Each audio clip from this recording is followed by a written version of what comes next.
Good evening, All right. everybody, and welcome to this last session of AIOC, where we are going to discuss common OPD dilemmas, whether it is diagnosis or treatment across specialty. So it's a pan-ophthalmology session, and we have with us as chairman Dr. Preetham Samant sir from Mumbai. He is the president of BOA and ex-scientific committee chairman of MOS. So thank you, sir, for accepting this invite. We also have a senior LASIK surgeon from Mumbai, Dr. Shashi Kapoor, sir. He needs no introduction. He would be the co-chairman and would be taking upon the cornea as well as the ocular surface cases. We have pediatric and neuro-ophthalmology consultant from Jaslok and the director of Team Eye Associates, Dr. Himalini Samant. Thank you, ma'am, for joining. And myself, Dr. Swapnesh. We have a galaxy of young stars presenting various topics on routine OPD dilemmas. So our first speaker is Dr. Samyak Mulkutkar. He is a uvea specialist from Hinduja Hospital, Mahim. Samyak, you can start your screen sharing, and he would be talking on a simple case of cotton wool spot and uveitis entity. Yes. Hello, everyone. Can you see my slides? Yes, yes.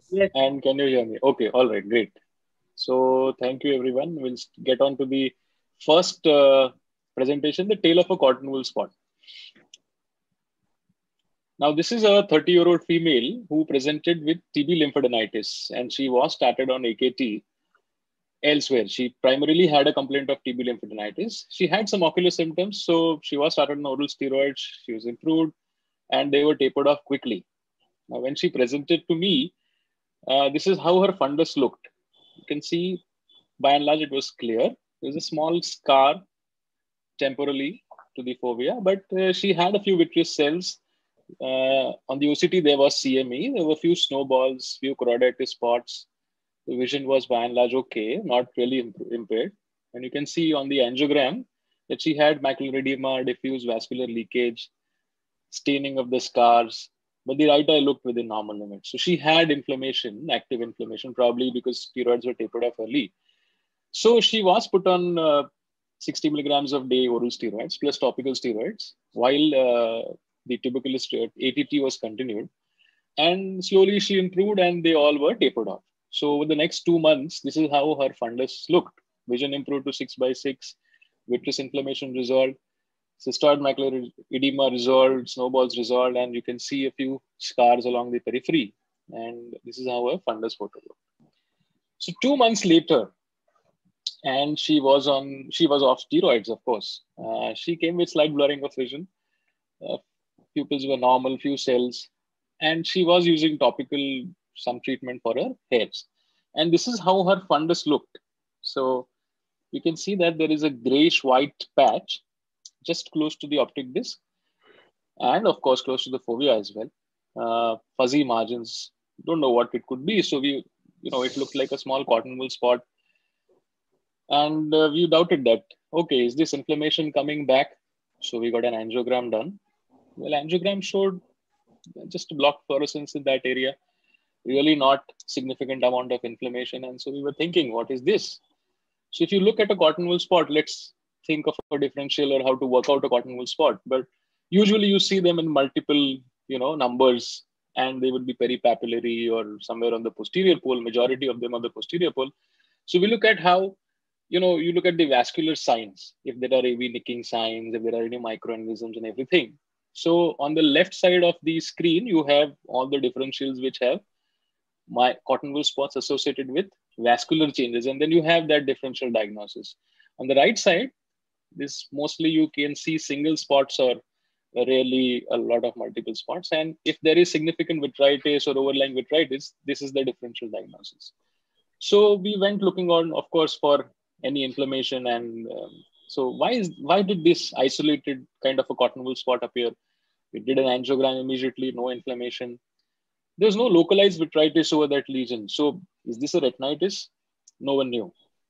So we immediately got the workup done, the vascular workup, blood pressure, sugars, homocysteine levels, everything turned out negative. She was otherwise normal.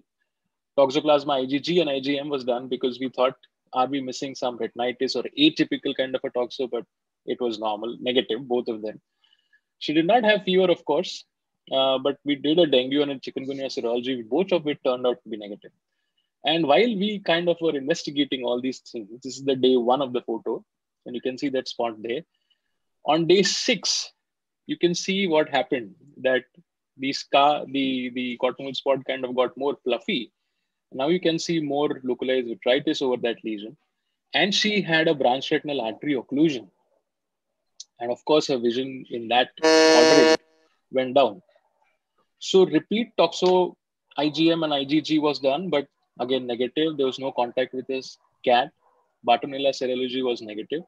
So immediately after she developed a BRAO, started on treatment with Ceptran, Doxy, and of course, oral steroids. And now you can see how it progressed over a period of time after starting on treatment. She recovered over the next 6 weeks. And you can now see, looking at the final picture, sorry for that, you can see the final picture, and it was, in fact, probably it looked like a retinitis that kind of showed that it is something like a cottonwool spot to begin with. So the discussion is that the first episode of inflammation related to TB was untreated. The second episode is distinctly different from the first. Both the episodes responded well to the appropriate treatment at those stages. Could they coexist? We don't know. And could they overlap? We don't know. But this is how the tail ends of the cottonwood spot. Thank you so much. So we can go on to the discussion. Quite an interesting case, Samyak. Thank you, sir. Your initial, the FFA that you did during the first episode of inflammation did show, a lot of leakage in general from all the retinal vasculature, right? Right. And there was cystoid macular edema. There was cystoid macular edema. Yeah, that particular episode resolved with steroids. Yes, it resolved completely with steroids. Macular edema went off. And it was a quiet eye. And after the steroids were tapered off, in fact, over the next 2 months, this was a fresh episode. So, correct. None of such features. There's no doubt about the fact that, we were dealing with a sort of a posterior segment inflammation, probably a vasculitis, and which recurred, had a second episode. But the second episode was a little peculiar in the sense it caused an arterial occlusion. That's right. But as you said, the second episode also, the treatment strategy was the same, which worked. Right? You started the patient on oral steroids and it gradually resolved.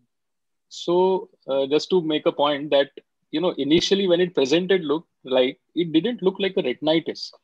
It eventually developed into a retinitis, what we saw early, because she was immunosuppressed for the last 2 months. She was given steroids on a tapering course. She was immune suppressed at that point of time. So a classical retinitis was not seen. It looked like a cottonwool spot.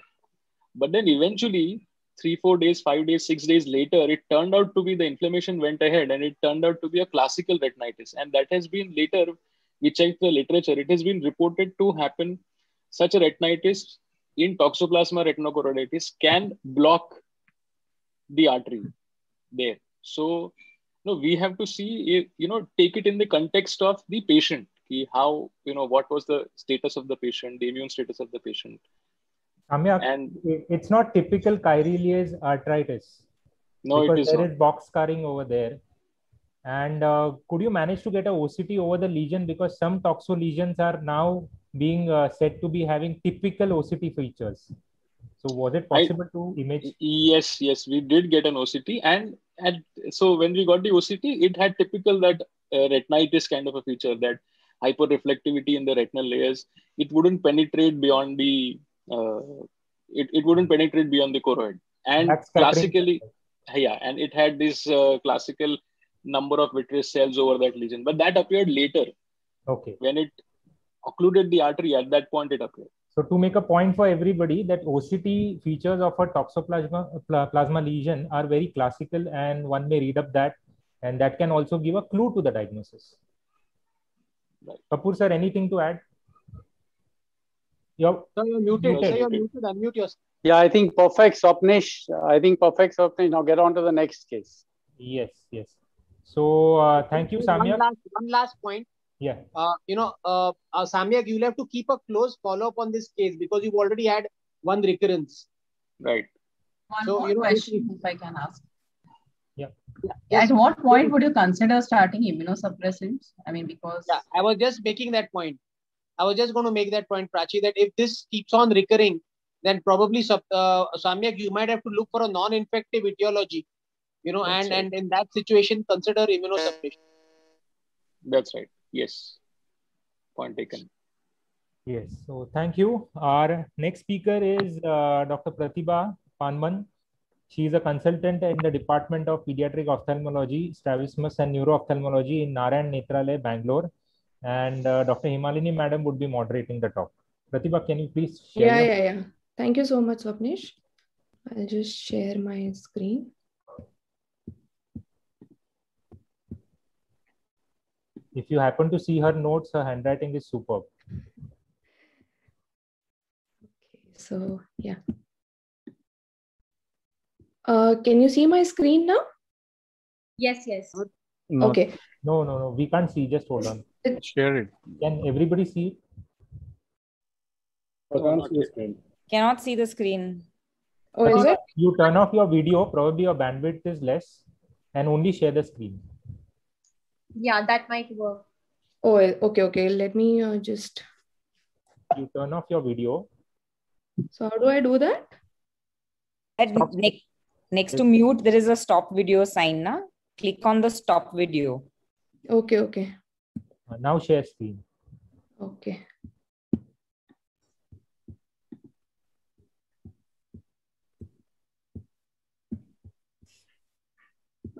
Is it seen now? No. No, not yet. Okay. Now?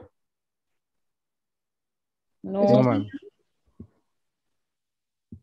So Can we take other speaker? I'll just figure it out what's happening here. yes. Yeah, Sure.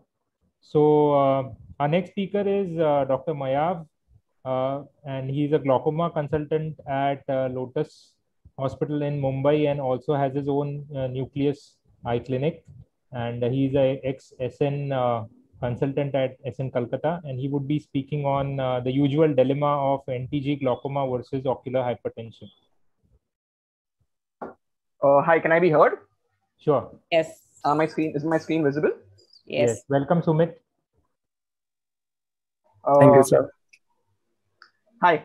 So my topic for today is just discussing simple cases of ocular hypertension and normal tension glaucoma to treat or not to treat, which are quite routine OPD cases. So this is a normal glaucoma evaluation protocol for all our patients who have suspected glaucoma, which include a detailed history taking, a thorough visual acuity testing, slit lamp examination, IOP only by Goldman's appellation tonometry, indentation gonioscopy with a 4-mirror lens, complete retina and disc evaluation with a 78 or 90 diopter lens, ancillary investigations like CCT, structural investigations especially for RNFL thickness like the OCT, UBM if required, and visual field examination with the perimetry. So I'll just talk about a first case, just a routine regular 40-year-old female came in for a checkup, no family history of any major eye disease, not on any medications, no history of trauma, best corrected visual acuity of 6x6 and 6, slit lamp normal, gonio open, disc is normal, healthy disc, moderate size, 0.4 rims, healthy rims, and pressures of 23 millimeter mercury in both eyes by GAT by Goldman's, and a CCT of 590 microns. So I did a baseline field and OCT for her, considering a pressure that's slightly borderline high, which is absolutely normal. So what is the preferred practice pattern in ocular hypertension? Number one is there is no point in treating all ocular hypertensives. The ocular hypertension treatment study clearly told us that almost 90% of eyes who did not undergo treatment for ocular hypertension did not progress to POAG. The number needed to treat is almost 20. That for every 20 ocular hypertensives we treat, you will prevent progression to POAG in only one eye and only one patient. So you are treating unnecessarily 19 eyes. So we need to actually stratify ocular hypertensives based on risk factors like family history. increasing age, higher IOP, higher CD ratio, thin central corneal thickness, and high PS, pattern standard deviation. Thin corneas less than 559 micron were 3 times more likely to develop POAD as compared to 588. So in our example, 519 micron, 23 pressures, no risk factor, we can call her back after a year.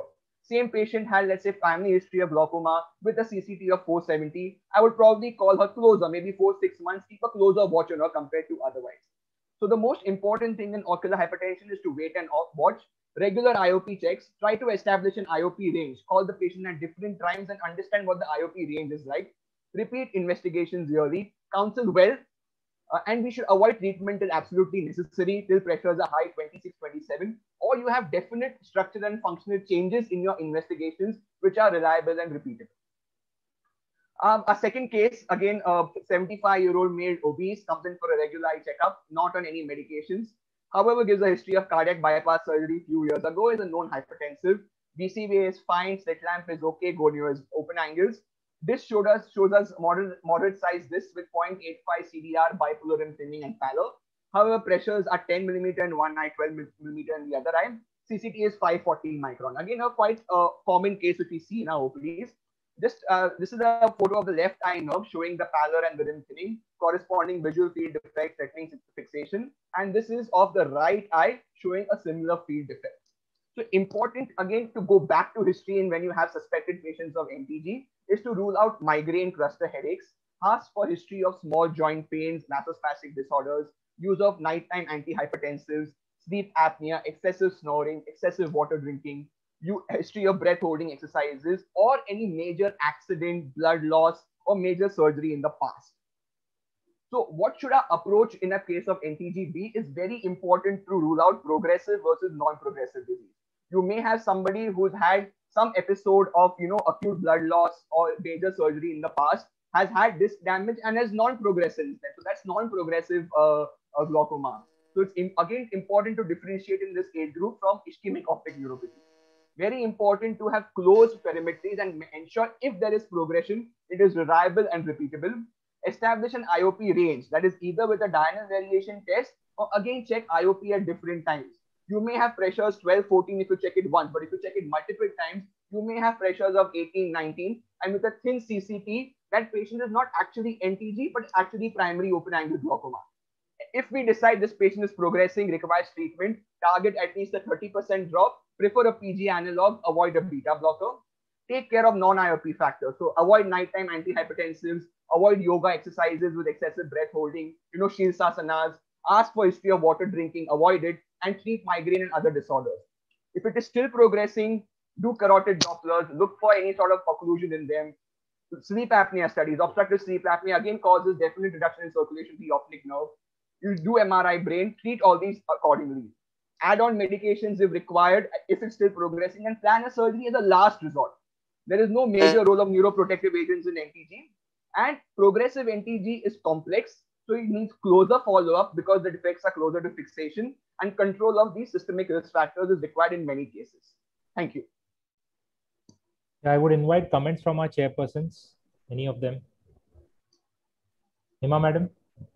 I think, Mayur, I think this was a very, to the point presentation, and you've given a very important take-home message that normal tension glaucomas, which are often confused with, ischemic optic neuropathies, non-arthritic. So you must, one often gets confused between the other, and therefore careful history is very important. One of the important points that you did mention in your presentation is about snoring, history of snoring, and therefore obstructive sleep apnea, also called as OSA, today is one of the most important causes for a lot of ischemic optic neuropathies that we're seeing nowadays, and therefore sleep studies must be a part of your protocol when in doubt.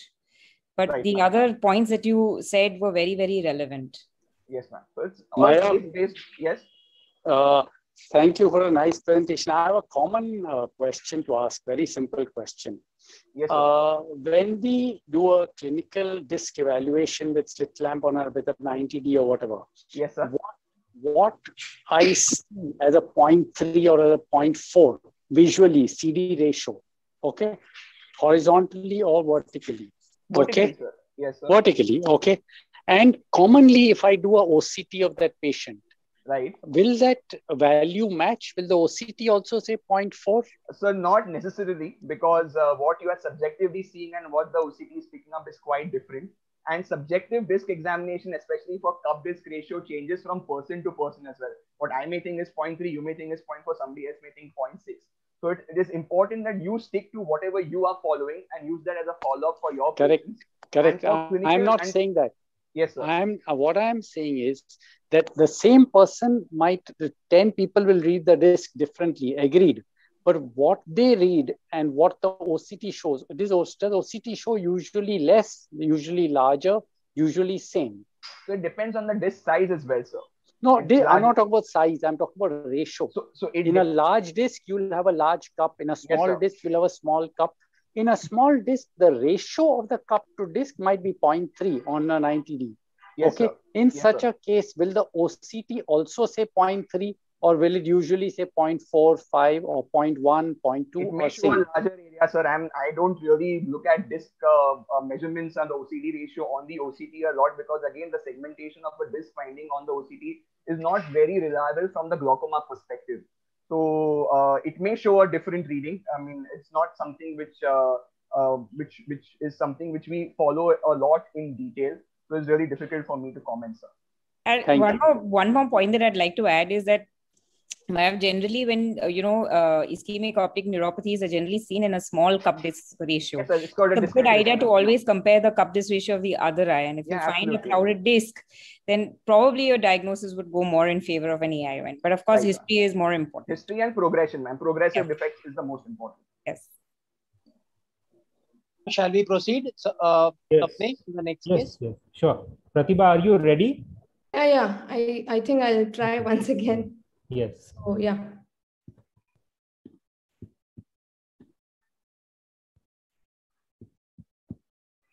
Nice presentation, Dr. Mayab. Thank you. Mayab, how often should the perimetry be repeated in a ocular hypertension? As I said, if it's at low risk, then probably yearly is fine, or maybe once in 2 years also. But if it's a higher risk, and on clinically, if you are seeing some changes, you are seeing probably a sort of small hemorrhage, or you're seeing that your nerve, the rim is looking slightly different compared to the last time, then you can repeat the investigation whenever you assess it. But ideally, once a year, once in 2 years, and if it's higher risk, maybe less than that as well. But not really more than that.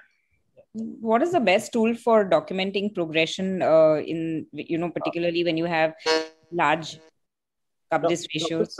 One second, I'm interrupting. Dr. Pratibha, you're still having technical issues? Yeah. I think so. Prachi, you can share till that time. Then I think we will again jump to another presenter after taking that question. Yes. Who's the next one, Sapnesh? Prachi. So Prachi, start sharing the screen, and yes, I don't know. Yes, sir. Yeah. Dr. Hema, you want to take that question? Afterwards, we'll discuss. We can finish this question. Okay, Maya, what is the best tool for progression in NTGs?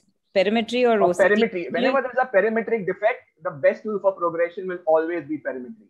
It's only when there is not much, the perimetry is, you are getting it very mild or almost no, but you're getting structural changes. At that point of time, monitoring OCT and checking progression on that is okay. But the moment you have perimetric defects, follow only on perimetry.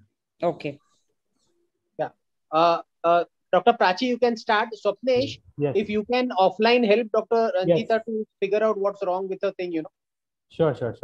So our next presenter is Dr. Prachi Agashe. She is a pediatric ophthalmologist and a squint specialist and neuro-ophthalmologist at Virtually Eye Hospital, which has completed 100 years, and also Agashe Hospital, which has completed 35 years or more. So Prachi, please take over. Thank you. So I'm going to try and present a typical presentation of a patient suspected to have 6-nerve palsy. So this is a 55-year-old female presenting in the clinic with double vision since 2 months. She has history of squinting of the right eye since 2 months. There was an episode of preceding headache, and she is a known diabetic, but poorly controlled since the last 3 years. So when we get a patient like this with this typical history, how do we proceed?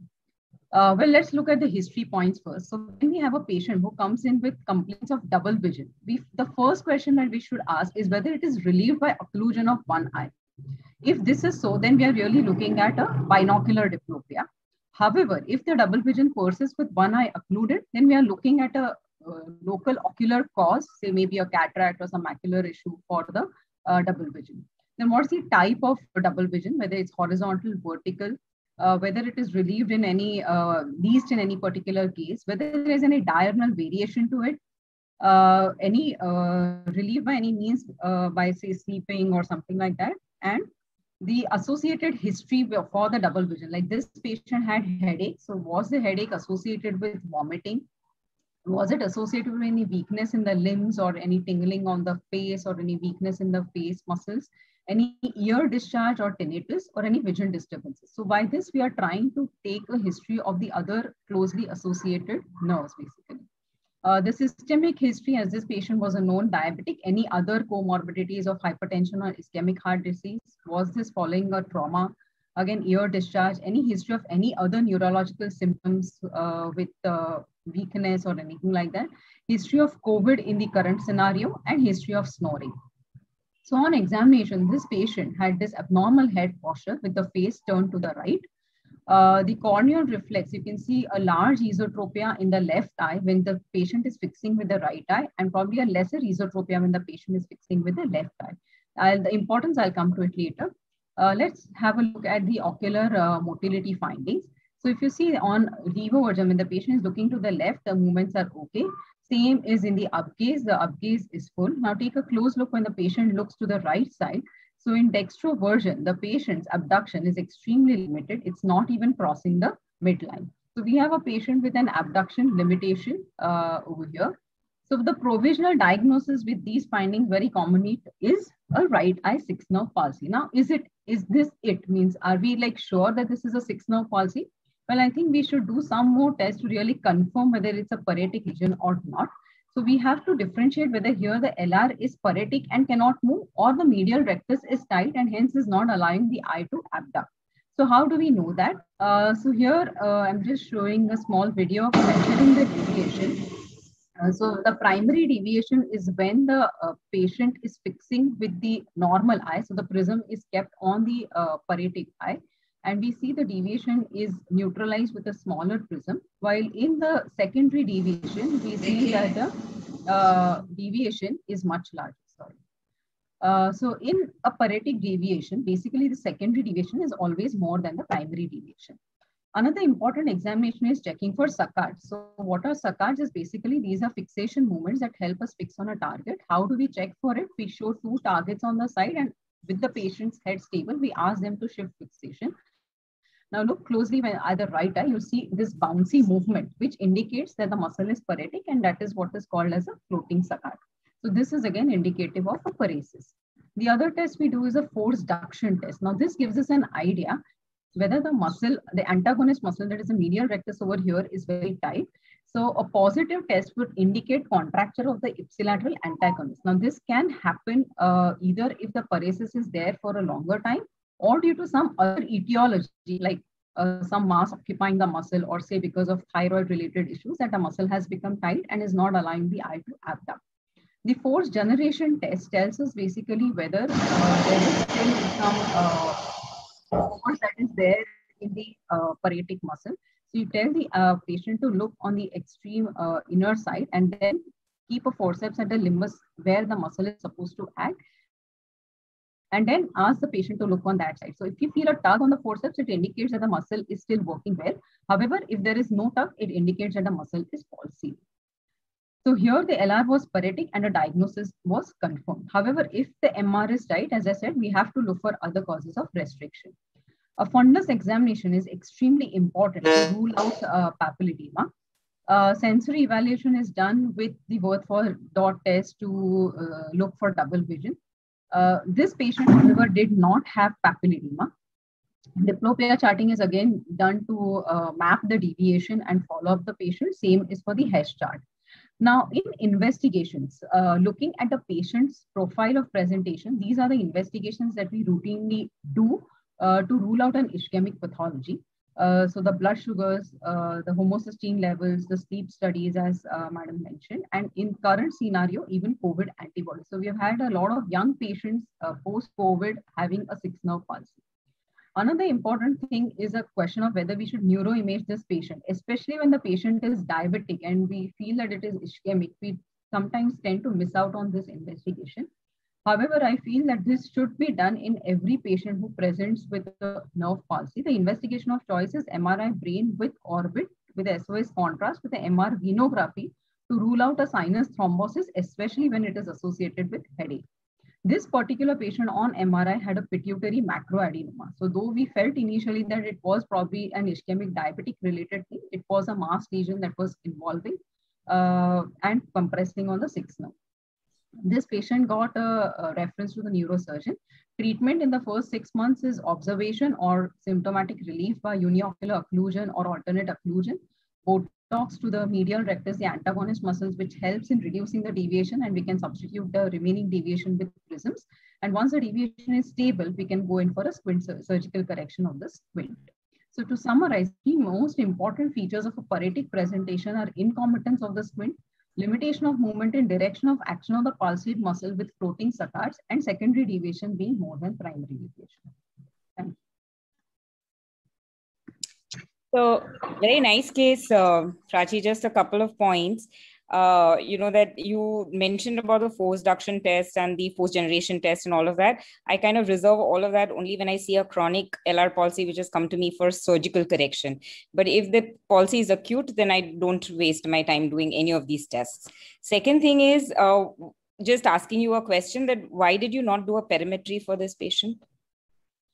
Actually, we have done the perimetry. Means once we detected a pituitary macroadenoma, we have asked for a perimetry and referred to the neurosurgeon. So the reverse would have clinched the diagnosis, where if you had done the perimetry, which is a protocol for all neuro-ophthalmic diagnosis, whether it's a paralytic squint or an optic nerve problem, even if the affected eye, it's not possible, we always do of the other eye. You would have seen a temporal hemianopia in the other eye, and you would have clinched the diagnosis in the first place. So that this is what I would like to say. And another important take-home message which you said was that if you see an LR palsy with disc edema, you have to do an MRI venography because you want to rule out a sinus venous thrombosis.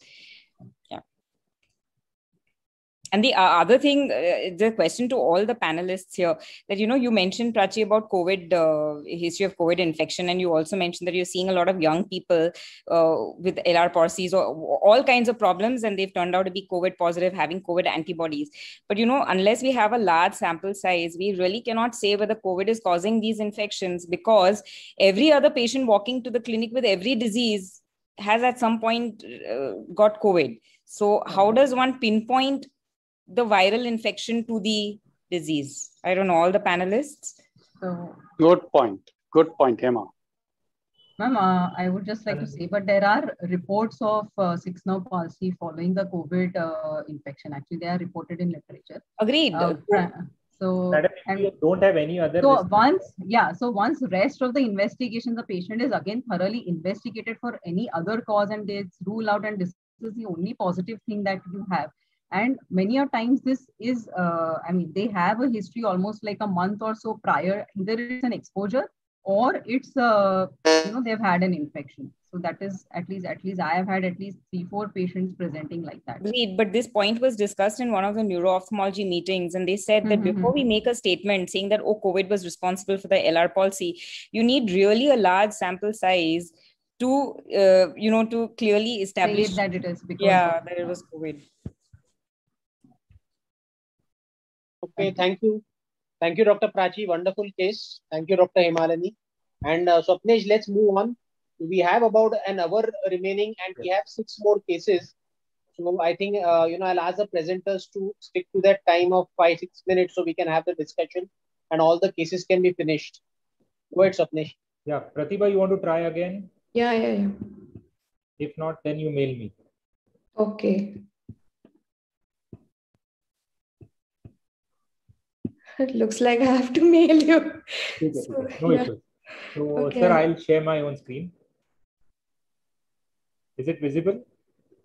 Yeah, we can see your screen. Go ahead.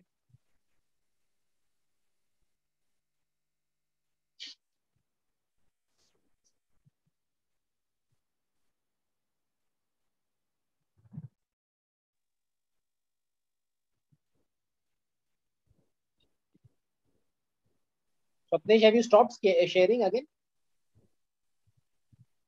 It's not visible, sir? No.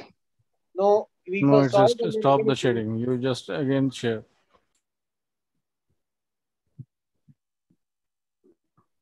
Yes, it's visible. Visible. Go ahead.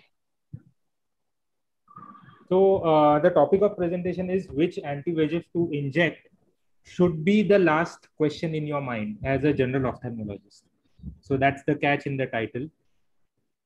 So when we have a case and we have a decision making in anti-VEGF selection, these are the points we think about. The pathology that we are seeing, what is a presumed dominant disease process, whether it is VEGF driven or whether it is steroid driven, or we don't know, or it is combination of both. Affordability of the patient is very important. Phakic status, glaucoma, presence or absence, whether it is a treatment naive patient or a recurrent disease process that we are seeing. Associated recent systemic history, especially CVA or a MI, and very important because we want the patient to take up the treatment with us. So the medical claim status is very important if we want to advise a particular anti-VEGF. And we are spoiled for choice. And now we have additions like we have Cipla also coming in with a ranibizumab. We have Zaltrap as a multi-dose vial. We also have brolucizumab, which is a new anti-VEGF. So I will show 5-6 case scenarios very quickly. So this is a diabetic patient, PRP done, and there is a drop in vision. This is a OCT picture. What are my options? My options are only anti-VEGF, only Ozurdex, which is a steroid implant, or combination. So pointer is if there is a neurosensory detachment, which is seen here, and these cystic spaces, I would prefer a steroid addition to anti-VEGF or only steroid implant. So this is another case of venous stasis retinopathy where you can see initially anti-VEGF was tried, but it recurred after 3-4 months. And at this point of time, I gave a Ozurdex implant and also did the PRP 3 settings, which then maintained the patient's fovea for a longer time. So don't forget, don't just keep using anti-VEGF. You look at other things also which are there, and PRP definitely worked in this particular case to reduce the recurrences. This is another case where observe the OCT. You look at the OCT. Don't just jump on to injecting the hard because there are cystic spaces seen. Don't just inject anti-VEGF. Look at the fundus picture. There are hard exudates. So try modified grid laser, and very important, do a RFT and a LFT. Start statins, and then only these exudates will resolve and patient will have a better visual acuity. Look here, FFA is showing a CME. This is a diabetic retinopathy patient, but observe closely. I don't know whether all of you can see. There is a thin layer. There are creases. So do a good 90-day examination. Do a OCT also. There is a ERM over here. So probably you have to also add surgical option to this patient. Now, again, this particular case of a diabetic macular edema, OCT shows a bit of diffuse thickening, thickened ILM probably. And where is the scan passing through? It's not passing through the fovea. So do your OCTs yourself, and you will probably see that there is a thick ERM which is causing a traction. This is a clear-cut surgical case where anti-VEGF will be needed, but after the surgery or at the end of the surgery. So don't just jump on to injecting each and every patient, because yes, anti-VEGF is what we have, but there are other things also to look into. Now, if you can, all of you can diagnose CME over here, but look at the vitreous phase also. Try to do a good imaging, and you can see a traction over here. This is a vitreomacular traction case where anti-VEGFs are not going to work. So this is a only surgical case. So the take-home message is that have your ears and eyes open, take the history of the patient and look beyond anti-VEGF. This is a case where there is CRVO. So obviously you are going to inject anti-VEGF, but don't forget the systemic evaluation also, because unless you do that, the patient is not going to benefit. You have to have systemic treatment also for this patient so that there are really bad recurrences in CRVO cases. And especially don't forget the good old FFA, because in this particular case, you can see a vasculitis component. This patient was APLA positive, and just a take-home message that which anti-VEGF you should not inject.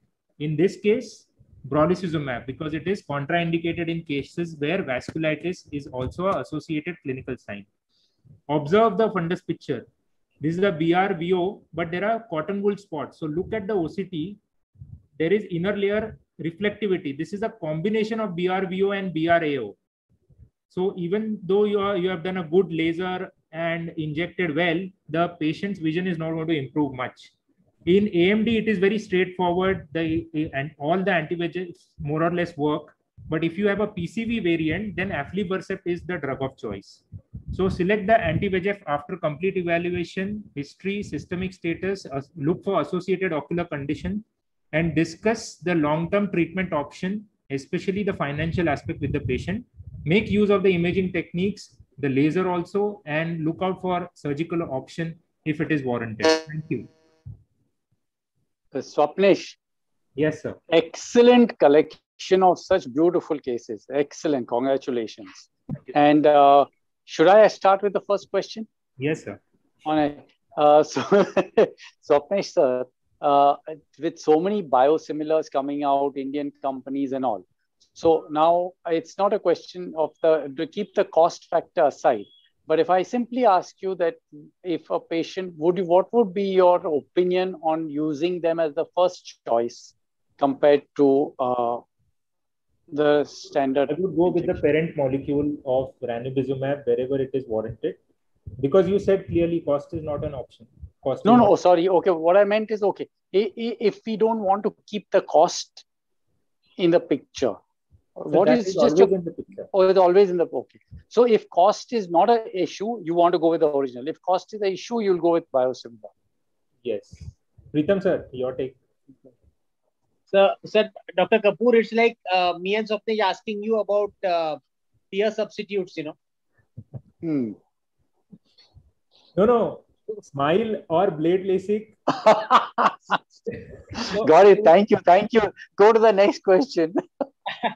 So just in one sentence, you know, the research molecule is always considered a little superior to the biosimilars. So where cost is not the issue, we would go for the research molecule. Okay. That's the correct word, research molecule. And if you have to choose between using a multi-dose vial like Avastin and a biosimilar, okay, then because normally explain the safety. I normally explain the safety to the patient. See, if there is Mediclaim for the patient, then he has to use a single vial dose, whether it is biosimilar or the parent molecule. If Mediclaim is not in the picture, then all options are open, because he is not going to get Mediclaim for a multi-dose vial. And he has to give a consent for multi-dose vial. I always tell the patient that you complete the treatment, because you are going to need 3-4 injections. I don't want you to stop the treatment midway. So we always present a bouquet of options and then they can choose. Except PCV is a very typical disease where we suggest, we don't force, that aflibercept or zivaflibercept is a drug of choice. Thank you, Swapnish. Swapnish, that was a nice presentation. I think the take home there was, you know, that you have to have a holistic approach to medical retina cases. You have to tailor make each case and not just inject anti-VEGF. You know, many a times I get patients referred to me just based on OCT, you know, and the referral surgeon has only seen the central scan, you know, which has gone through the fovea, and they've not seen, you know, the other scans. I had the other day a patient referred to me with CME, where it was the opposite. A perifoveal scan which showed edema was based on that. But when I looked at another scan going through the fovea, you could see a macular hole. So actually the CME was in the edges of the macular hole. So I think these are the kind of cases which, you know, you very nicely had a collection of good cases to show. Thank you. Thank you, sir. So should we go on to the next presentation?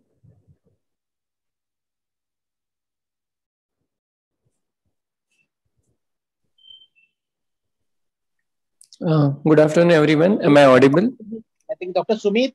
Yes, sir. Am I audible? No problem. Yes. You can present. So, good afternoon, everyone.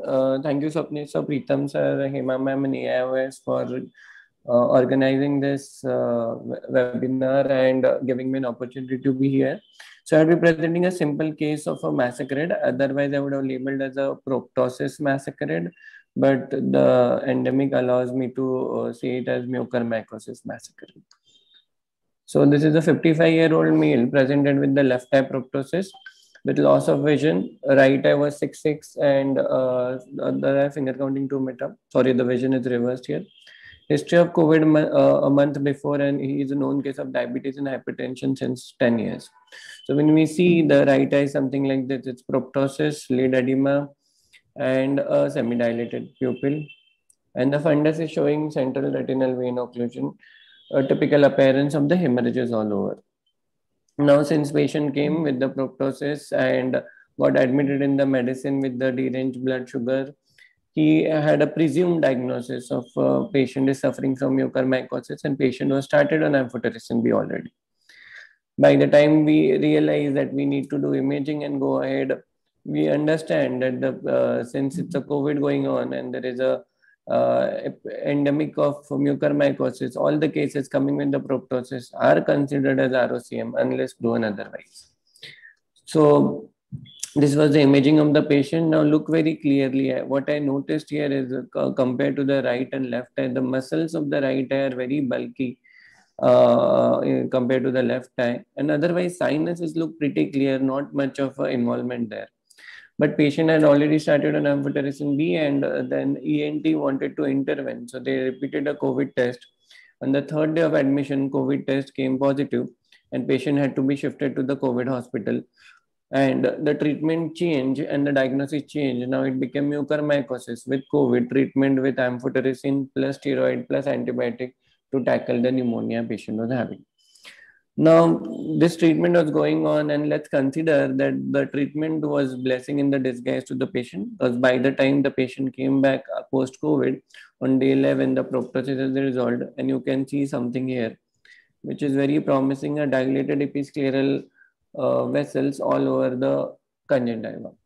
So then again, I was of the opinion that this is not the usual mucormycosis case. And ENT did their nasal endoscopy and sent the swab for the KOH. My diagnosis was again, it was more of a vascular pathology. So I insisted they did MRI imaging with contrast, angio, venography, everything reported by radiologists. It came inconclusive. But since the eye was persistent, they went ahead with doing a digital subtraction angiography. And this is image sent to me by a radiologist. I'm not very good to explain you that, but it was a very low flow caroticocavernous fistula, indirect one, which was about to close, but still had a lot of vascularity and some flow there. They did a minor DSA intervention to close this fistula, and patient is doing well. I don't have a post-op picture to show because this happened just last week. So I just want to say that every proptosis is not a mucor. You need to, as an operating surgeon, see every image yourself, and better to keep an open mind for differential diagnosis and possibly, especially in the typical presentation of the any case. Thank you, sir. Thank Very you. nice case, Sumit. Thank you, sir. Sumit is the incoming secretary of BOA, and he is the man behind the recently concluded Grand BOA festival. So that is not true. Sir, your comments of Vikram sir and Hema ma'am. And Vikram, if you want to add something. Sorry. I think we were discussing about, COVID-related pathologies. And this is a classic example, where we have to keep our eyes and ears open because, there is so much of COVID around us that, and it can mimic so many things as pathological, and the etiology could be totally different. I think this was an excellent case, Sumit. Sumit, the episcleral dilated vessels, were the hallmark to this disease. And I'm quite surprised that in spite of being a low flow fistula, you still got a little proptosis, because I had a similar case where a low flow carotid cavernous fistula presented only with a red eye and mild lateral rectus palsy, but there wasn't any proptosis. So yes, low flow indirect cavernous carotid fistula must be kept in mind. And the red eye should have, it's good that you caught attention to the red eye. Because they were typically corkscrew type of vessels. And there isn't any role of venography MRI angio would have been fine. Okay.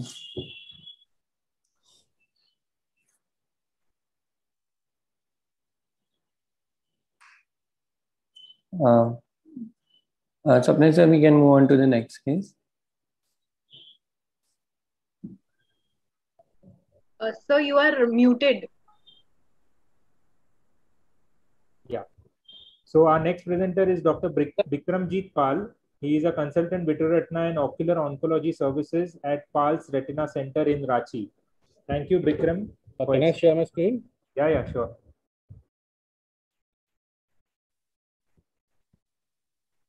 So are my slides visible and am I audible? You are audible. The screen is taking some time to load. Yeah, now it's okay. Yeah, we can see your screen. So the interesting topic is the choroidal mass, when to investigate. So we'll start with slides are not. Yeah. So the first case is an elderly gentleman who has been referred to us with the diagnosis of amelanotic melanoma with a very poor vision of counting fingers in the left eye. So if you look very carefully in the first picture on the left side, you will see the lesion is actually, it's a two-dimensional picture, but its lesion is almost flat and it's not elevated. And the margins of the lesions are not very clear. It's a very powdery appearance and it's ill-defined margins, especially on the inner and the temporal aspect. Also, the superotemporal aspect near the papillomacular bundle, you can see a lot of hemorrhages in the subretinal space. So this is very unusual for a melanoma to present like this. So since it was a flatter lesion, we did a OCT and FFA and an ICG, but I'll put the ICG picture first. So the ICG picture was very typical of a polypoidal lesion because you can see two small polyps on the superior aspect of the lesion. So the diagnosis is that this was basically a polypoidal lesion mimicking as a melanoma because the color was not red. So it was not red because the lesion had dehemoglobinized blood. So it was an older blood, so it was yellow, which confused the primary ophthalmologist. So what we did was, since it was an extrafoveal lesion, we just did laser. And this is what happened after laser, 2 months of the laser, and the lesion became quite good and the blood disappeared, it became 624. So the learning point from this is that not all lesions, amelanotic melanoma is very, very rare in India. And even the most amelanotic melanoma has pigmentation. It is never true amelanotic in nature. And always in these cases, especially if the lesions are very flat, ultrasound has no role. The best lesion to investigate these are an OCT, enhanced depth OCT, or you go ahead with and do an FFA and ICG. The second case is a very interesting, which perplexed us for a lot of time. So this is of the lady who is a known case of breast carcinoma.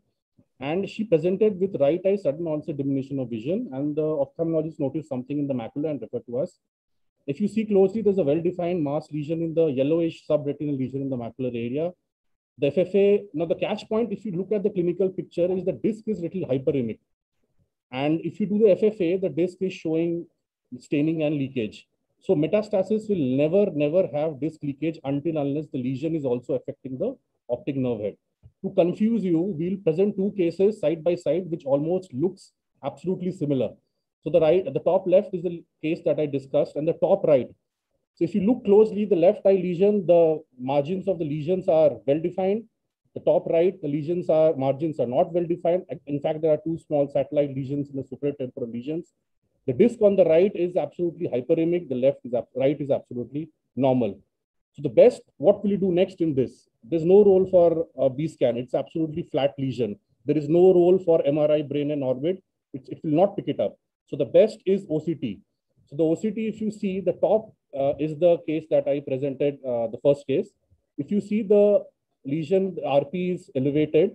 Most importantly, if you look closely, there are hyperreflective foci present throughout all the layers of the retina, even in the choroid. So these hyperreflective foci are very, very suggestive of an inflammatory lesion.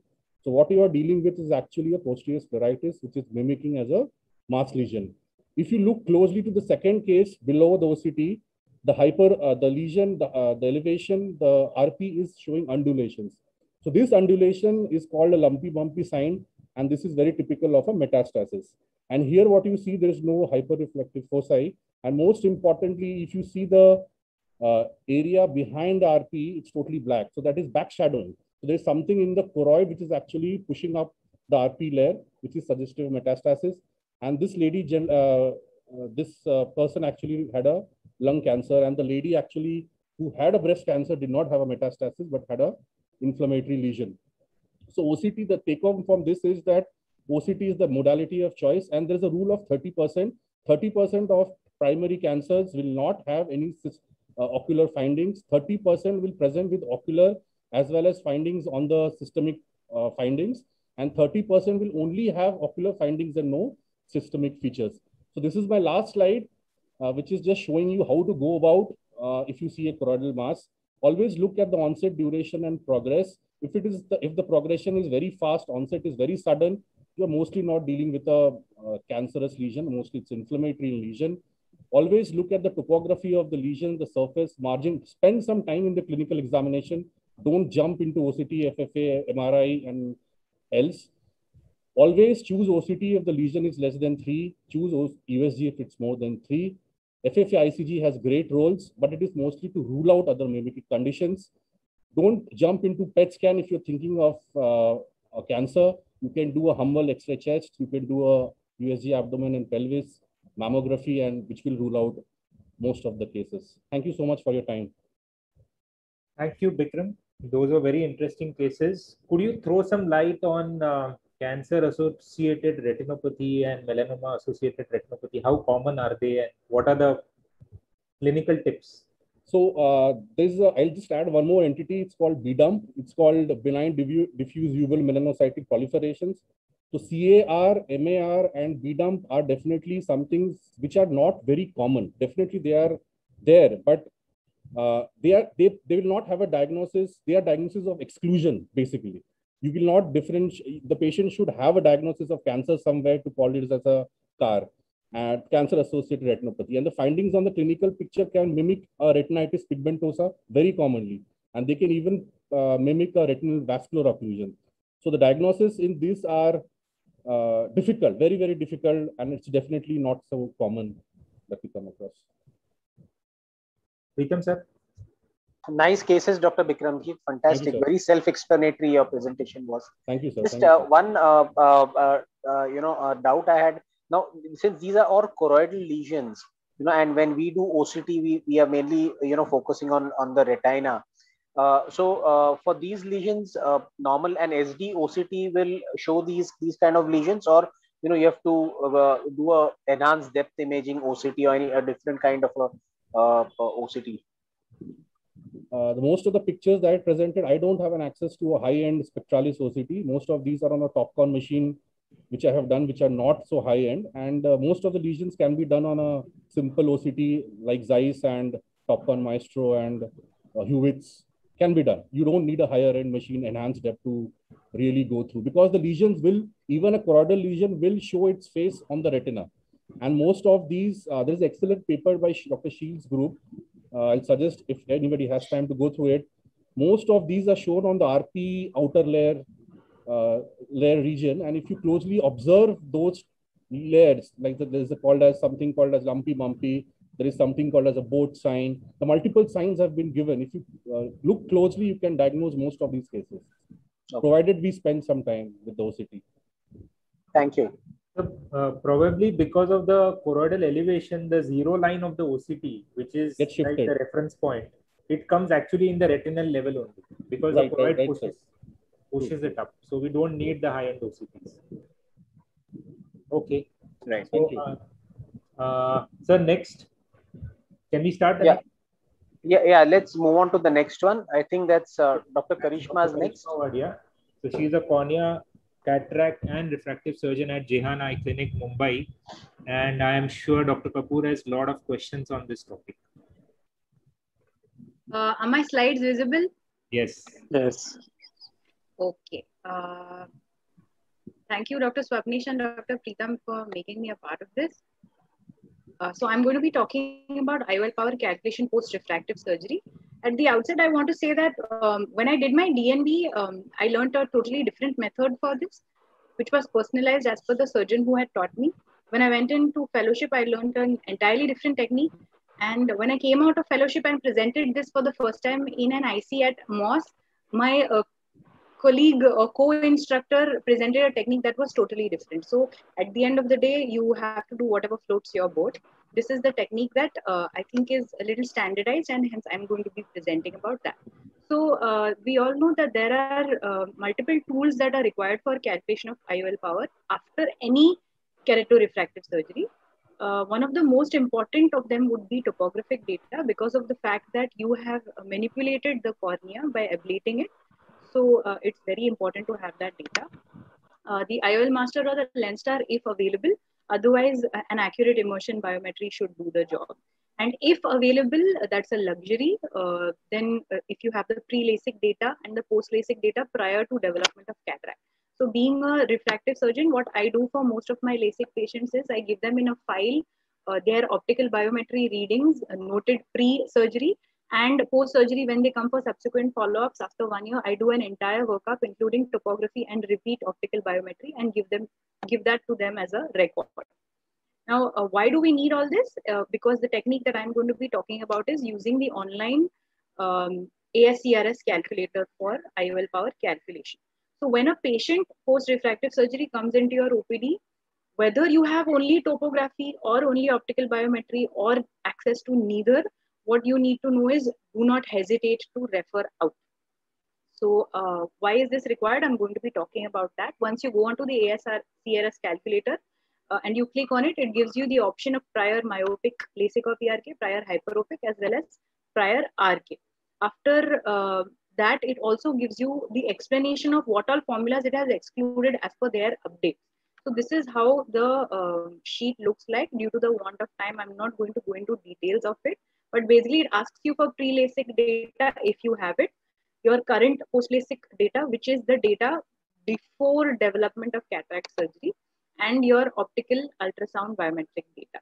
If you have access to topography, it can be of any types. There's no hard and fast rule because it gives you multiple options, like whether you want to enter the topography of an ISIS topographer finding, which is the effective refractive power, or TOMI, or Galilei, or Pentacam, or OCT, so on and so forth. So whatever you have access to, you can feed in that data.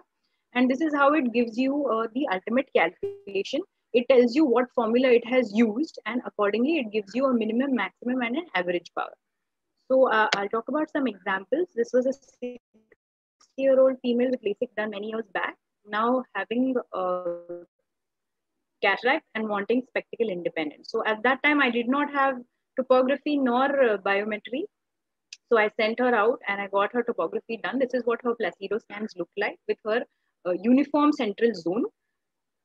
This is the left eye. This is her IOL master. Now, the reason I'm showing this is that as per this, in the right eye, it asks me to put in a value of 20 and in the left eye of 19. But when I put it into the calculator, it shows me an average IOL power of 20.9 for the right eye. So exactly 1 diopter difference, all right? Now, in the left eye, since she had some astigmatism, again, we entered it into the calculator. And as per my ASCRS calculator, these are the IOL powers that I use, which are exactly 1 diopter higher than what the routine IOL master was showing. But post-LASIK cataract, this is just post-op day 5 with a 0.25 cylinder in the right eye and 0.5 with a 0.5 cylinder in the left eye. So it gives you fairly accurate results. She went back to the vision, continue to be maintained. And 26 years back, pre-op refraction only minus 3.5. 2 years post RK, stable refraction of minus 7.5. Right now, the readings were entirely haywire, and he had NS2. Now, these are his scans. Topographer over here, you have a special map where again you see the central zone and you look for the refractive equivalent power. That's what you are going to enter into the area of the slot on the ASCRS calculator, which asks you for Pentacam. You can use this value over there. Which value do you use? You use the mean pupillary power. In this case, it was 38.28. So after feeding in that data of the topography and just the optical biometry data, we got an IOL power. It showed of 3.9, which is rounded off to the closest figure of 4. And I like to calculate myopia. So I have put in an IOL power of 5. Uneventful phaco, but post-op totally surprised on the first day with plus 2.25. But please note it settles down at 1 month with 1.75 and 3 months later almost near emetropia. So the take-home message which we should be aware of is that post-RK cases particularly do have a transient hyperopia, which is why anyways you should never hasten your decision to do an IOL exchange thinking that you've got a surprise in your result. Always wait for a substantial amount of time before you think that you have made a gross error. Counseling of such patients is very important. They should have realistic expectations. If they want to have spectacle independence, it is very difficult, and this needs to be given appropriate chair time prior to the procedure so that you are saved the trauma that you will undergo after the procedure otherwise. Thank you very much. I'd like to take questions.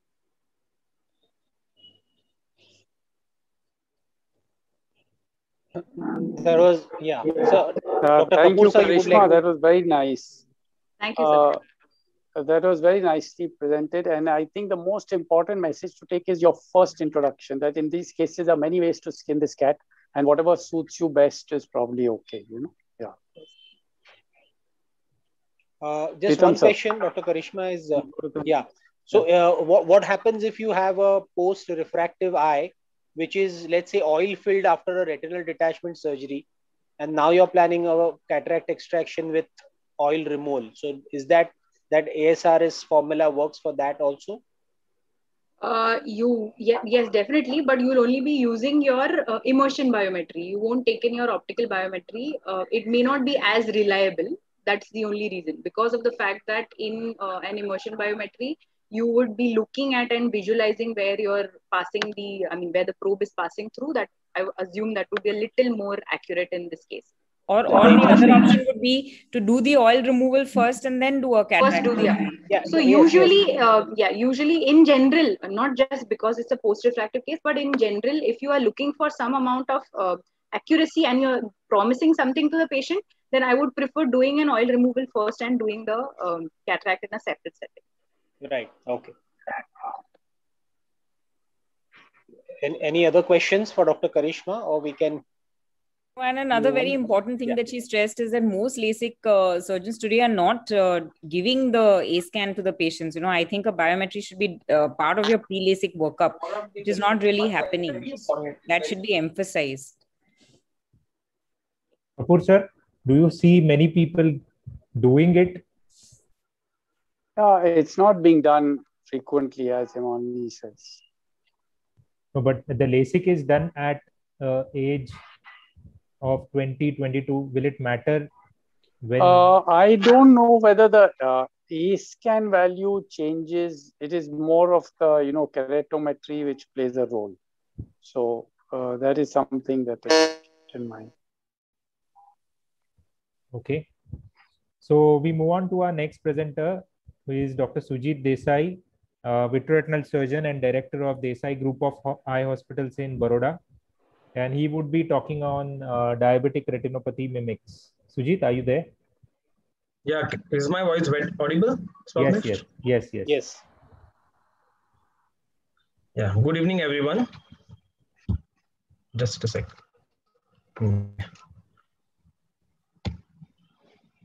And slide is visible on the screen? Yes. Yeah, we can see it. Yeah, so the topic is diabetic retinopathy mimics. Now the list is so long that I can go endlessly on them. So I would just be elaborating one and then brief of a few more. I'm not going to compare the first case with a typical book picture of diabetic retinopathy. I have a case which was a 60-year-old male that came to us with ocular pain and gradual diminution of vision in the left eye since a year, associated with frequent episodes of transient loss of vision. He had a history of hypertension, diabetes since 20 years. On examination, right eye best corrected visual acuity was 6/9 and left was 6/24. Anterior segment showed good pseudophakia, and the fundus was on the left side is the fundus of the case that I'm going to discuss on, and right side is a case of a mild diabetic retinopathy. Why I'm showing this? Because the mild retinopathies are the most ones which are frequently missed onto. So is this a normal fundus? The answer is no. It has got few scattered microaneurysms, few scattered dot and blot hemorrhages, dilated veins, and severely constricted arteries. So looking at this, we went on with an angiogram. Now at 14 seconds in the arterial phase, the case that I'm talking about is still there is early patchy choroidal filling, which shows there is an increased arm choroid time. At 19 seconds in the late venous phase, where on the left-hand side in a normal picture, you can see that there's a lamellar flow going through the veins.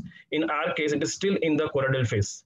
At 30 seconds in the recirculation phase, where most of all the vessels are completely filled up, just the arterial phase has begun here, which also shows there is an increased arm retinal time.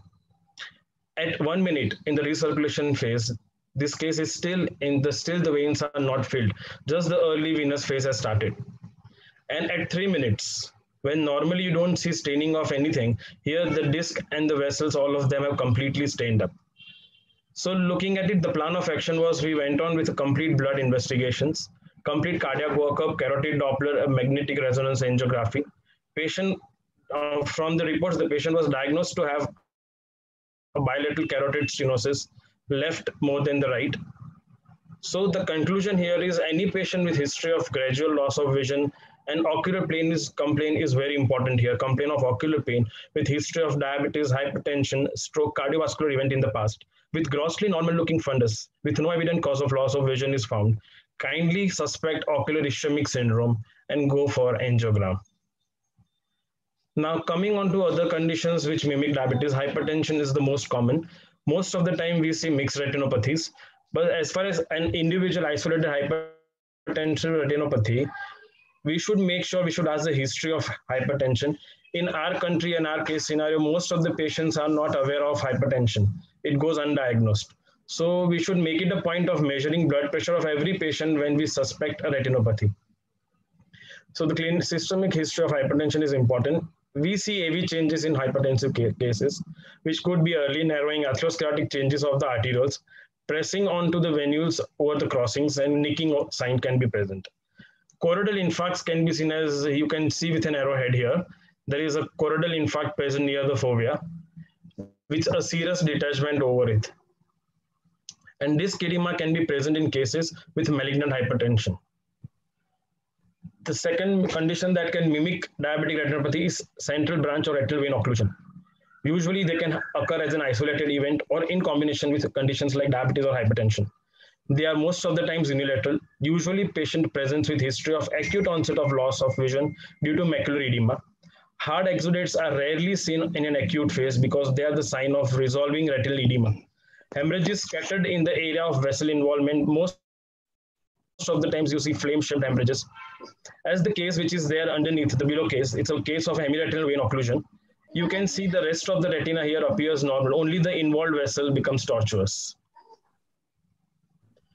Now, retinopathy is secondary to anemia, hyperviscosity, and hypercoagulable states. Retinopathy can occur between second decade to old age. Here you can see various forms of retinal hemorrhages, and the identity of this conditions is you see a Roth spot. It is a retinal hemorrhage with a white center. The center is because of either the infiltration of the cells or because of the rupture of the capillary and the aggregation of platelets over it.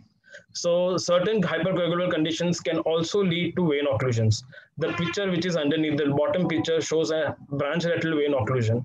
Most of the hyperviscosity or hypercoagulable states like protein S, protein C deficiency, which causes branch retinal vein occlusion, most of the time there tends to be more ischemic than compared to a branch retinal vein occlusion that occurs in either a plain diabetic or a hypertensive patient. So that is why you can see more number of cotton wool spots in the bottom picture. This is a leukemic retinopathy. In majority of cases, here the patient has already been diagnosed as well as having leukemia, and then it turns out to be also have a retinopathy which is leukemic. The hemorrhages here are similar to what we have seen in the previous cases. Even the Roth spots are here, which can be seen by an arrow here. There could be a vascular tortuosity, and sometimes disc edema can also be associated to it, depending upon the infiltration of the cancer cells on the optic nerve. Please continue. This is a conclusion slide. I'm not going to go in detail of this. This is a flowchart of approach to a case of every condition that mimics diabetes based on the finder's findings. Thank you. Thank you, Sujit. I think you have worked a lot on your slides and wonderful slides and illustration of the diabetic retinopathy mimics. Pritam sir, your comments. Yeah. So before we start the discussion on his case, I think we should. I would like to know if Dr. Pratibha's issue is sorted out. Yes, I am sharing her screen after this. Super. So that means we have one case presentation that is still remaining, right? Yes. Yes. Yeah. Okay. So we know how much time to discuss. Yeah. So great, very nice way of discussing the differential diagnosis of diabetic retinopathy. I think the take home should be, to keep a broad spectrum of differential in your mind when you look at just retinal hemorrhages or hard exudates or cotton wool spots. Many a times I have patients referred to me with just one single scan of OCT showing edema, and the patient has already been, who's a diabetic, has already been primed that, oh, you have, diabetic macular edema, you're going to you need injections. And then when you see the fundus, you realize it's not even it's probably a macular telangiectasia so which is just going to require observation. So then to undo what the patient has been counseled sometimes takes a lot. So one must make sure that one is looking at the fundus, probably doing a good slit lamp biomicroscopy examination to look for these pathologies like macular telangiectasia or epiretinal membrane, and then correlating those findings with the investigations that we have, like OCT, maybe autofluorescence, and all these other things. Very nice presentation, Dr. Sujit. Any other comments from Swapnesh or Samyak? Sir, I would like to ask cutoff values for blood sugars in a planned case of injection or a laser in a diabetic patient. So, yeah, anybody want to take that question from Swapnesh? Samyak? For laser, I think we don't need any sugar levels. You can do a laser even in 400, 500 sugars, provided that the patient is comfortable and if for him it is easy to undergo the procedure. But for the injection, my cutoff value is anything less than 180 for the safer side. Any of the fasting or postprandial, the maximum sugar level should be less than 180. That's what my safety level is. I think usually around 200, not more than 200, I think should be. That's what I believe. Yeah. Pritam sir, practically, does everybody practice doing a blood sugar level before injecting the patient? Yeah. So, so that's what I wanted to be. I want to be very honest. I don't do blood sugars when I'm giving injection, frankly, but that is from the infection point of view, right? You're scared about high blood sugars and probably you're giving something invasive. But otherwise, from the treatment point of view, doing laser or giving anti-VEGF, if I'm seeing a treatment naive patient, who's come to me for the first time with the fundus splattered with exudates and edema, and I would probably do the systemic investigations to see how much the systemic status is deranged, because a couple of weeks of good systemic control sometimes can, itself change the fundus picture, can improve the fundus picture, and then can help you plan your laser and injections probably in a better way. So from that perspective, yes, I will do a thorough investigation and then do my treatment. But for just, I don't do blood sugars before giving injection, although I know this is a debate. We have a last case and we're running short of time. Yeah. Yes, ma'am. So, yeah. So shall we proceed then? Yeah. Pratibha, are you there? Yeah. Okay. So. Yeah, so just keep. Yeah, you tell me next. You tell me. Yeah, next. so I'll be speaking on optic disc swelling. Am I missing something? So optic disc swelling is often an intimidating finding, especially when we see bilaterally. So I'll just take you through a few cases. Just go ahead. Yeah, so my first case is a 3-year-old male child who came with inward deviation of the right eye. Since the past 10 days, history of fever and cold for a day, no history of any systemic illness. On examination, there was no abnormal head posture. Hirschberg revealed 15-degree right esotropia, which was alternating well in all gazes. Extraocular motility was full and pupils were normal. Visual acuity was 2190 on TAC. Anterior segment was normal. And this is how the disc appeared. It revealed a nasal elevation of the disc. So when we just look at the history, the squint evaluation and the disc which appears like this, it can often, confuse us as if there is something ominous. Just look at the next slide. So yeah, go on. So this patient had a cyclorefraction, which was revealing high hyperopia. And next. We did a B scan in this patient, which was pretty much normal. So this was a case of a, next slide. So this was a case of a congenital crowded disc in a case of high hyperopia with accommodative ET. So sometimes history can be very misleading. So it's very important for us to look at all the entities together. So congenital crowded disc, go on to the next slide, please. So congenital crowded disc, in that you see normal number of retinal axons. It is crowded, nervous smaller in size, hyperemic, with absent physiological cup and associated with hyperopic eyes. So the case 2 is a 32-year-old female who presented with blurring of vision for the past few months, headache, which was dull aching, associated with nausea and vomiting, no other neurological symptoms, and no systemic illness. On examination, visual acuity improved to 6.6 in both eyes. The pupils were normal. Color contrast was normal. Patient was orthotropic in all the gazes with extraocular motility being full. Anterior segment was normal. Next slide. So this is how the disc appeared. So you can see here that the disc looks smaller, hyperemic with blurred margins, and it can be very confusing, especially when it is associated with the history of headache. So we did a B scan in this patient and it showed, next slide, please. Hyperreflective structure. So this was a case of bilateral disc drusen. Next slide. Yeah. So generally we see scallop margins with spherical nodules, which can be very well seen on fundus autofluorescence. And B scan is definitely one of the diagnostic tests in optic nerve head drusen. So next slide. So typically these patients are asymptomatic and few can have visual field defects. Disc hemorrhages are associated when it causes any occlusion in the vessels. And some people can be at risk of peripapillary choroidal neovascular membrane.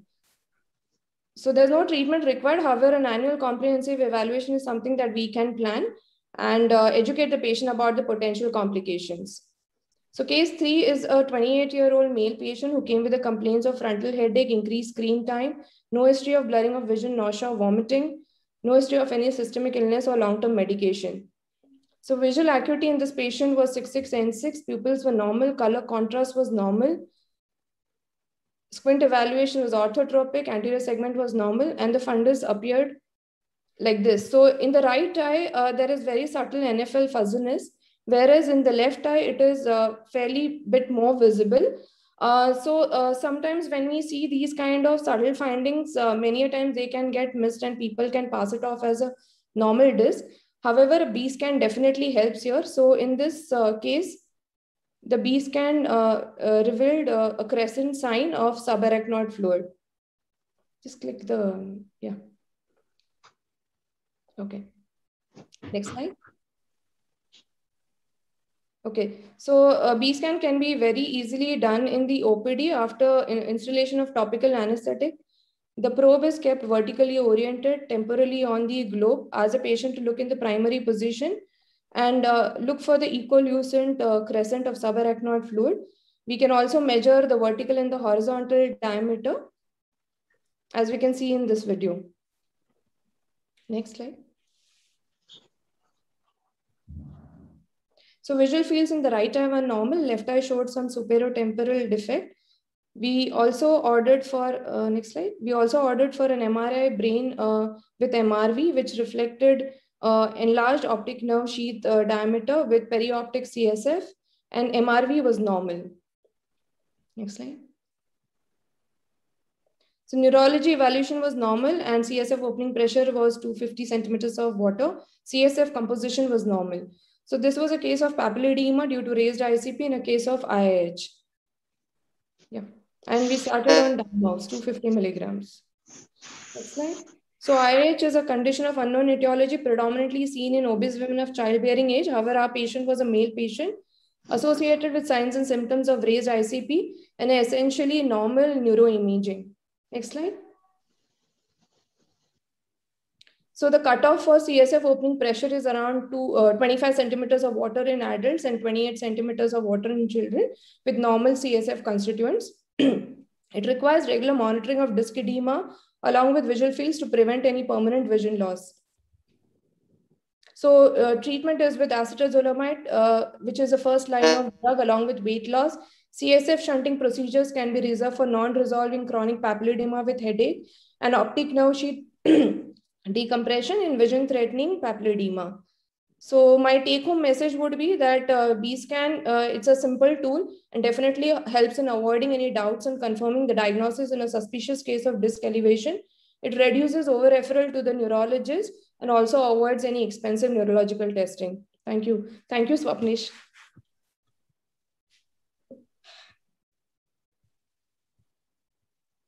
Very nice presentation, Dr. Pratibha, but you know, and I do agree with you that B-scan is a sensitive tool, and you know, demonstrating the crescent sign has a sensitivity of almost 90%.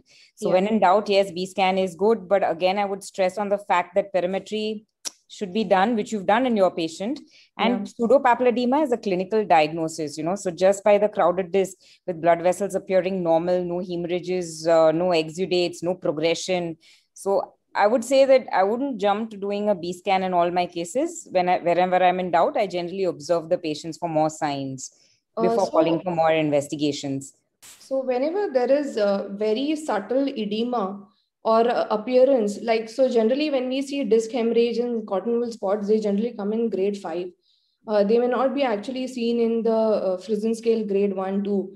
So the one which I showed actually maybe a neuro-ophthalmologist can easily diagnose, but many a times we get cross references where we will be sending this kind of a patient to you know, look for disc edema. And the whole idea behind doing the B-scan is to be 100% sure. I mean, I feel that B-scan is a very simple tool and probably less expensive than rather than subjecting a patient straight away to an MRI, which very well might be done by a general ophthalmologist. So the whole idea is to complete the entire evaluation and be 100% sure that we have not missed out anything.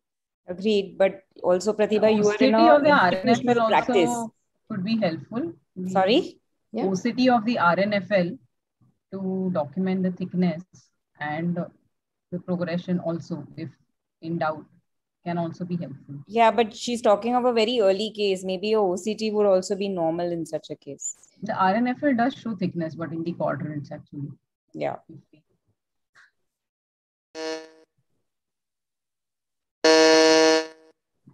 I think we've reached the fag end of the session. So nice, interesting cases, Dr. Pratibha. Thank you so much. Thank you so much. It was good that we got to your presentation. And with that, I think I would like to thank all the panelists and speakers. I think this was a very interesting session with all practice-based day-to-day cases. In fact, I learned a lot of non-retina cases today. It's really interesting. Thank you, Swapnish, for conceiving such a session. Your words, last words. Thank you, sir. And I would just like to add that I have at least 2 messages, one from Romania and one from Malaysia, that our session was being watched. And Dr. Kapoor, sir, final words, and Hema madam, so much of great inputs from your side as always. So thank you all the speakers. Signing off remark by Kapoor, sir. Swapnish, most of the programs are not oriented to day-to-day practice problems and all. So I join Preetham in congratulating you for orienting this to day-to-day practice and to general ophthalmologists. Very well done. Thank you so much. Thank you. Bye, everybody. Bye. Bye. Thank you so much. Bye.